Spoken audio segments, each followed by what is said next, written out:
Hi guys, আমরা চলে এসেছি ডলারের বিকল্প সেলাই নিয়ে।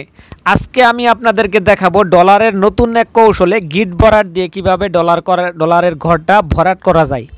বন্ধুরা, গিট ভরাটে সেলাই করলে কিন্তু অনেক ভালো লাগে। এর আগে আমি আপনাদেরকে কমেন্ট করতে বলেছিলাম যে আপনারা কেমন ডলারের বিকল্প আরও সেলাই দেখতে চান কিনা। আপনারা কিন্তু অনেকেই দেখতে চেয়েছেন, এজন্য আমি বিকল্প আরেকটা সেলাই নিয়ে আসলাম। এই দেখেন, গিট ভরাট দিয়ে আমরা ডলারের বিকল্প ভরাটটা করে নিচ্ছি। দেখেন, আমরা প্রথম থেকে যখন খুব ভালোভাবে দেখতে পারবো সেলাইটা কিন্তু অনেক সহজ, কঠিন কোনো বিষয় নেই। গিট ভরাটটা অনেকে করতে ভয় পায়। তো বন্ধুরা, যারা আমার ভিডিওটা প্রথম থেকে দেখতেছেন, প্রথম থেকে শেষ পর্যন্ত দেখবেন, তাহলে এই সেলাইটা শিখতে পারবেন আমরা কিভাবে সেলাইটা করেছি। এর আগে গিট ভরাটের একটা ভিডিও আমরা গতকাল দিয়েছি, গত পরশুদিন দিয়েছি।